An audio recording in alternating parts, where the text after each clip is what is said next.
You guys ever get the feeling when you come to church that no one's really taking it very seriously? Yeah? Yeah. I mean, look around. What's everyone wearing? Like t-shirts and jeans? Maybe a button-up? I'm not saying anything about anybody. But like, I don't know if you see what I'm wearing right now. This is a tuxedo. All right. Okay. Just want everyone to know that. Not that it means anything, I just want everyone to know that. Okay. Well, obviously I'm joking. I'm taking this off because it's really hot. Okay. So obviously I'm joking. However, it does make me think about the, has anyone heard the phrase Sunday best? Yeah. Pretty common phrase. It means you're putting on your best, the best you for Sunday. You're wearing your best fit or your best personality, whatever. However, there's kind of something implicit when you say Sunday best. It means Monday's not getting your best. Friday night is certainly not getting your best. However, Sunday, yeah, I could probably do my best on Sunday. I could probably wear my best on Sunday. I could probably make everybody think I'm that guy that wears a tuxedo, if it's Sunday. That said, everybody here knows me enough to say, I don't think that guy would wear a tuxedo in church.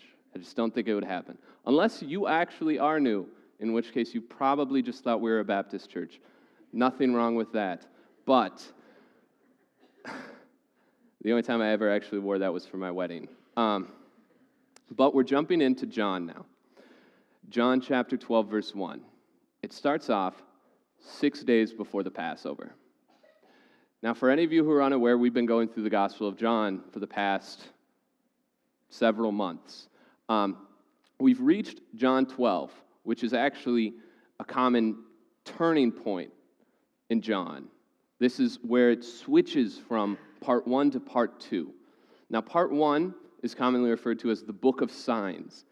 I don't know if any of you remember Greg mentioning that, but that's where Jesus is reported committing 7 great miracles.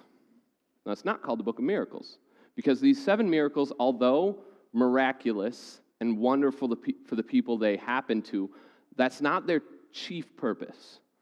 Their main purpose is as signs, pointing towards John's inevitable final conclusion, that being Jesus is not only from God, but is God himself. And he uses these 7 signs to point to that conclusion. So we just finished the final sign. Lazarus has been raised from the dead. It has now gone to a level it has not yet reached. The Pharisees, the Sadducees, they can no longer deny it. They can no longer let this go, so they are concocting a plot to kill Jesus. So, however, like I said, we have reached the turning point where John writes now of Jesus' final 2 weeks. We're going to be listening to these final few days before he gets to Jerusalem, and then the rest of the chapters are spent on his final days in Jerusalem before his arrest, execution, burial, and resurrection. However, we know that Jesus, this is a countdown John is giving us when he says 6 days before the Passover, because we have been seeing throughout the Gospels that Jesus is an honest, law-following Jew, which means he will be in Jerusalem at the Passover. This is John's way of saying, in 6 days, Jesus is going to go to the place where those guys I just talked about who plan to kill Jesus, he will be there in 6 days. So we have a countdown. But first, Jesus therefore came to Bethany, where Lazarus was, whom Jesus had raised from the dead. So they gave a dinner for him there. Now, Jesus had just raised Lazarus from the dead, or had raised Lazarus from the dead. This is a short amount of time after that.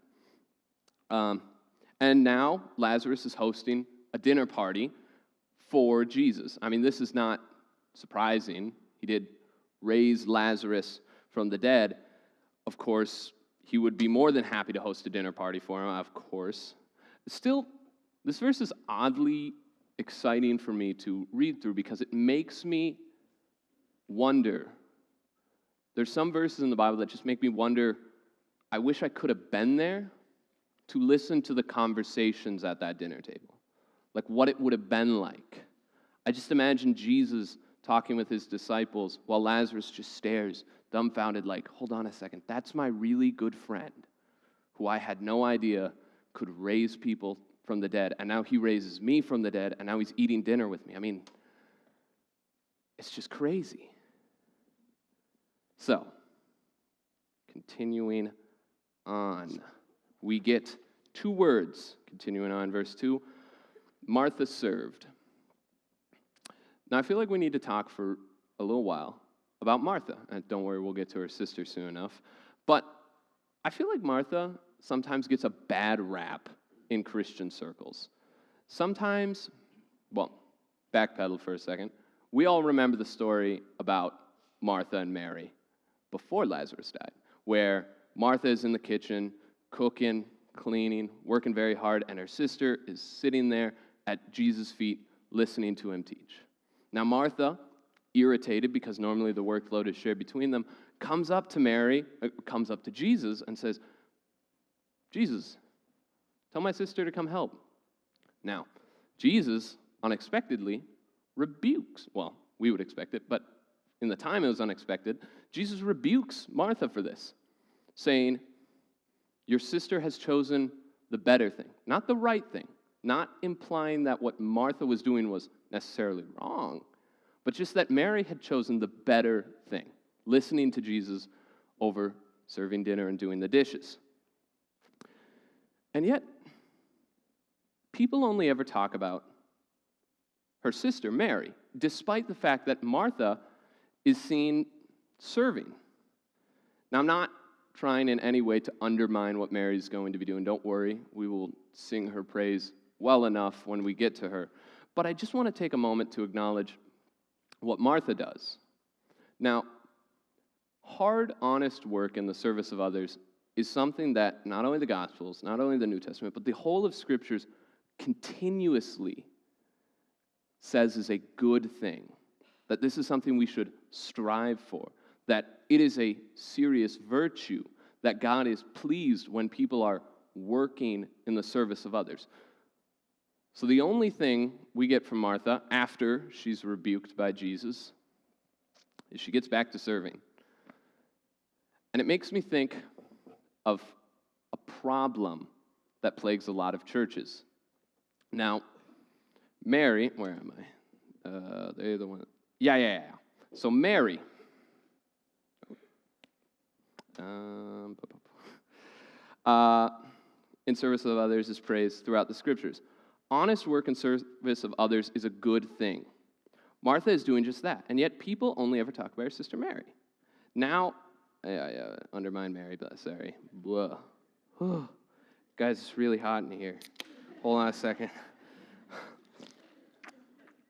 Okay, so, how's this? You all see me up here, right? Okay. But what about our tech team? Tyler, Justin, Micah, Jude, hi, everybody. I mean, none of this would be working at all without them.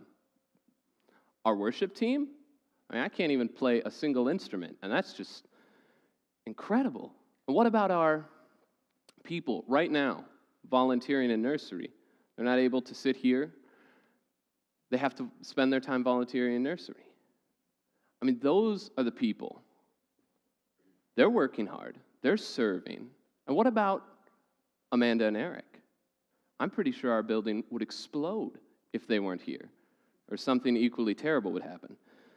So they're the ones we should be trying to emulate when they're the ones we should try and model when trying to create a character of service in our own lives. They're the ones I try and emulate. So, I want to say this to anyone who feels spiritually inadequate, to everyone who volunteers in the baby nursery, but whenever they come to the sanctuary feels spiritually outclassed by the people around you, that is a lie. You may not feel overcome by the Spirit the second the first chord hits, but you're the one staying late to clean tables, plugging into different ministries, to set up tents, or to make us coffee each and every morning. You are not second-class Christians just because spiritual things don't come as easily to you. And God is using you in different but equally important ways. So, Mary therefore took a pound of expensive ointment made of pure nard and anointed the feet of Jesus and wiped his feet with her hair. The house was filled with the fragrance of the perfume. Now, I'm not going to spend a lot of time on this because I feel the more I would talk about it, the more I could undermine the raw humanity we see on display in Mary's actions here. Now, take Mary. She's a woman who has watched her brother die. She buried her brother. And then she watched this man eating dinner with them bring her brother back to life, back to her. And then she makes a spur-of-the-moment decision. And we know this is a spur-of-the-moment decision because she's clearly not thought this. There's clearly not a lot of preparation for this. So, she runs in this moment and grabs the most expensive thing she can find. It's a jar. 1 pound of pure nard. It's an ointment made in Egypt. Now, we'll later find out that this is worth 300 denarii, which is a full year's labor, which is like $50,000 nowadays, by the way, or whatever it is. So she runs and takes this, overcome in this moment. She grabs the jar and runs to Jesus, who is currently laying at the table. Tables back then were not like tables we have now up here where you'd sit down. They were actually way down here, and you would lay on the ground and kind of lean on your elbow, and your feet would be back. So she runs out. She grabs this expensive ointment, and she begins pouring it on Jesus' feet, anointing his feet. She begins pouring this on him. This super expensive. And the fragrance, it doesn't fill the table, it doesn't fill the room. It's so much that it fills the entire house. Now, she doesn't even bring a towel. This is one of the reasons we know this is a spur-of-the-moment decision, because she just gets down. She realizes, oh my goodness, I just poured this on his feet, and now I have no way of cleaning it. So she gets down, she undoes her hair, and she begins wiping it with her hair. This is a beautiful display of just compassion, humility, reverence, and love. It's a wonderful thing to see.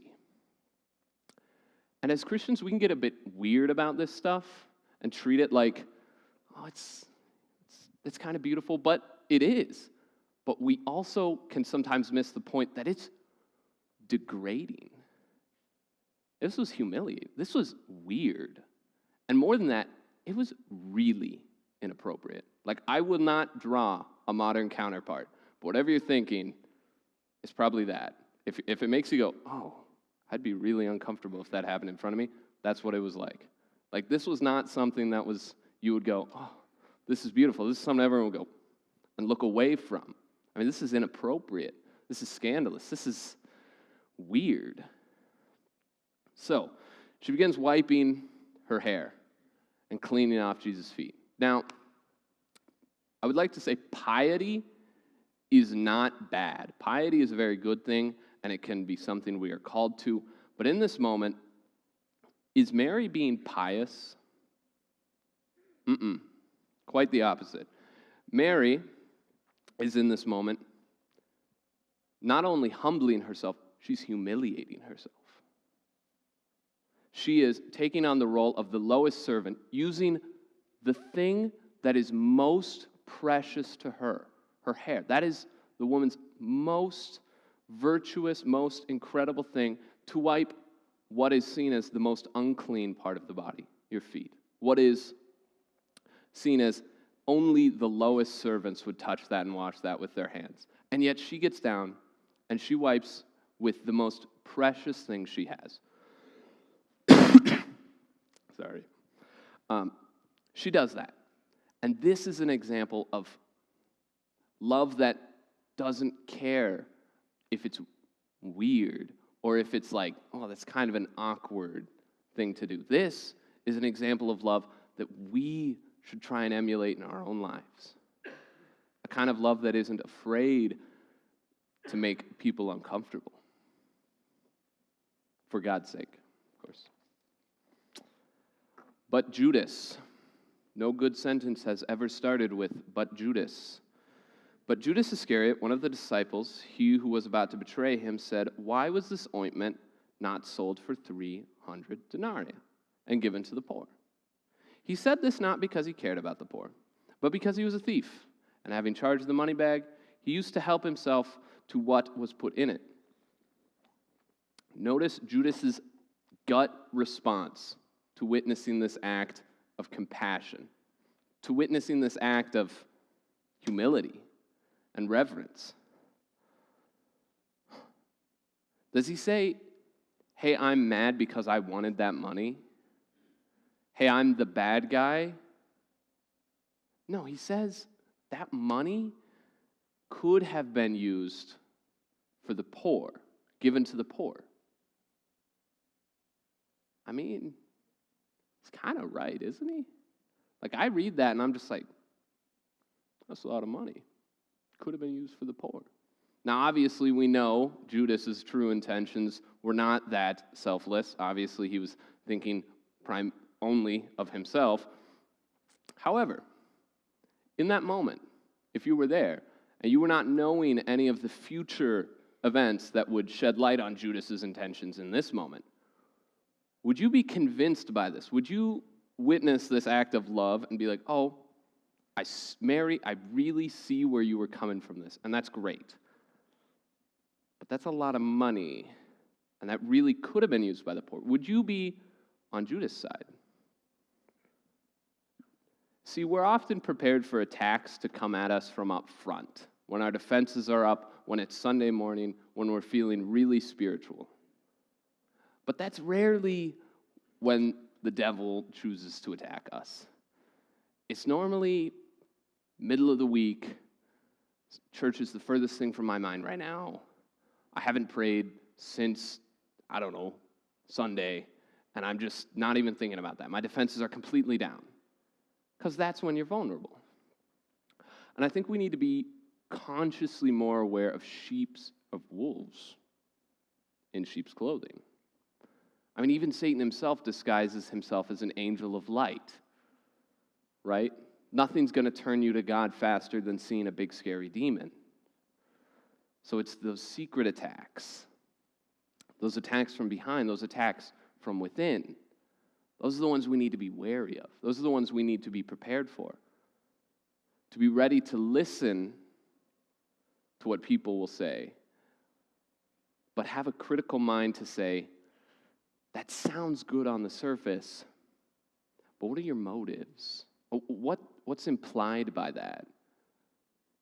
And what were their motives? What was implied by what they did? So then we get Jesus' response. Jesus said, "Leave her alone, so that she may keep it for the day of my burial.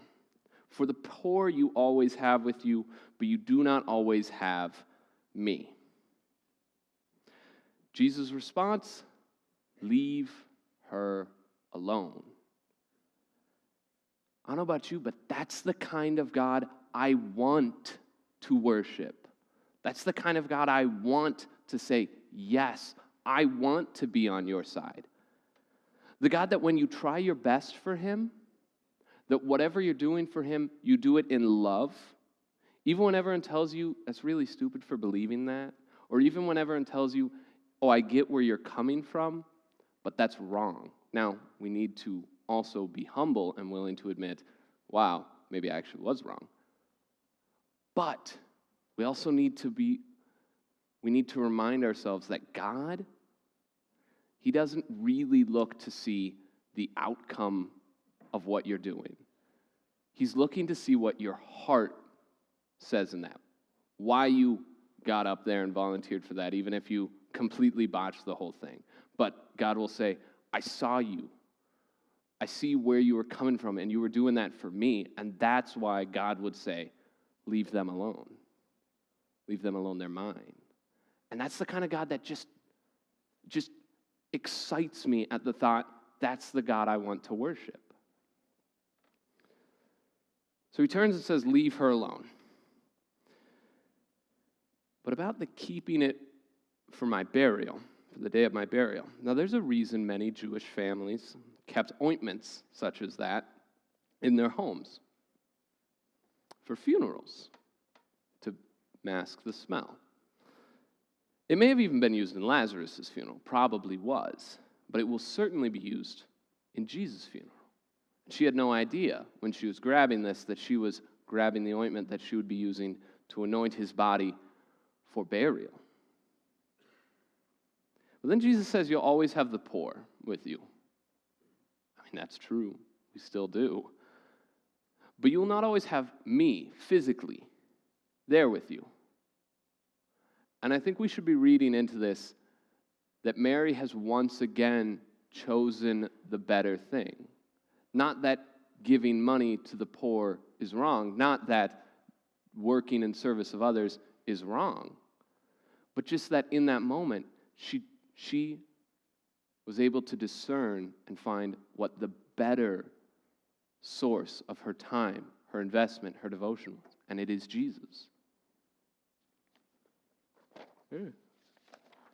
So, John 12, verse 9. When the large crowd of the Jews learned that Jesus was there, they came not only on account of him, but also to see Lazarus, whom he had raised from the dead. So, the chief priests made plans to put Lazarus to death as well. Why? Because on account of him, many of the Jews were going away and believing in Jesus. It wasn't enough for them to cut off Jesus because he was bringing people away. They were no longer able to deny Lazarus. So they said, what's our best play here? People can't say Jesus brought Lazarus back to life if he's dead. So we have to go now and kill him. And it just shows the levels these people are willing to go to protect their ideals, their financial situation. We can't say. What they believe is truth. It's a scary thought to wonder, just because someone might sincerely have believed putting Jesus to death was the best thing, they may have wholeheartedly believed that was right. Sincerity does not equal validity. It doesn't make something true just because somebody believes it with all of their being. Kind of scary. So in this story, we see three main characters' response to Jesus. We have Martha. Now, Martha, we get not a whole lot of information, but what we do is an interesting insight to her character, her thought process. She strikes us as a very practical person. She's serving. She's doing what she can. She's working. And in churches, we can sometimes be tempted, and we often do, undermine practical service while only really focusing on spiritual work, only really focusing on preaching and worship. While, of course, important, we are also often neglecting all the practical work that goes into everything, into Sunday, into this church as a whole, all that work. So don't be discouraged if you find yourself like a Martha. You're not overcome by the Spirit, and you feel you are better served, that God is pleased, and you feel filled up when you're working, when you're devoting your time, when you're plugging into different ministries. That's a good thing. You're doing what God made for you. That's beautiful.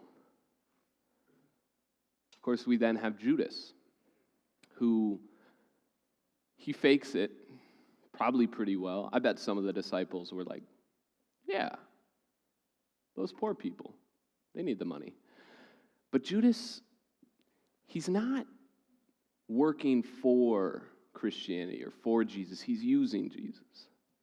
Of course, the irony of it is God uses him by him thinking he's using Jesus. But it's still there. The sad part is his heart was still seeking to see what he could use all of this for himself, what he could take out of it rather than what he could give into it. Then, of course, we have Mary. What a beautiful and very human and often, in the moment, even uncomfortable display of compassion. But Jesus, as a Jew, he would have been in the complete right to rebuke her, to say that's wrong, to even say, Mary, I see where you're coming from, but what you did, no. But he doesn't do that. Instead, he looks at her, and instead of seeing the scandalous, degrading, humiliating act, she's seen the reverence, the unbelievable love and compassion she has for Jesus. This man that she probably is pouring this out thinking, I only wish I could give something even better. And I'm anointing his feet, and I'm washing it with my hair. Something people would think, are you kidding me? Why would you do that? And yet she was the entire time doing it only out of love for this man. So, the tuxedo. There's nothing wrong with it. Honestly, there's nothing wrong with it. If you like it, if you want to wear it, ask yourself, am I wearing this because I'm in God's house? He's dealt generously with me. And I want to wake up an hour before church. I want to spend time getting ready and preparing myself because if I'm going to God who's given so much to me, he deserves more than a half asleep, coffee drinking, huddled up in my hoodie, falling asleep like, ugh. He deserves more than that. And that's a beautiful thing. That is. Or are you doing it because you really want everyone else to see you wearing the tuxedo? Because you want to come across as that person everyone thinks you are? And that's a real danger that you need to watch out for. That pride is one of the only sins that can be coupled with a good thing. Like you can do a good thing, like a real good thing, no strings attached, but you have pride in it. And all of a sudden it turns into a sin. It's one of the sneakiest sins out there. That's why we have to be extra careful for the sins that don't come into our face, that don't come right up, walk down the aisle and say, fight me. But the ones that come into your ear late at night when no one else is around says, but why not? Those are the sins we have to watch out for. Those are the temptations and the demons we have to watch out for. So whether you're worshiping God with all your heart in the sanctuary, or you're having an anxiety attack in the nursery because several kids are trying their absolute best to be the answer to your prayer for patience, while your one teenage helper is somehow still asleep on the couch despite the crying that's driving you insane, ask yourself, am I doing this for me? Am I doing this for them? Or am I doing this for God? Food for thought. Thank you. You all have a nice rest of your day.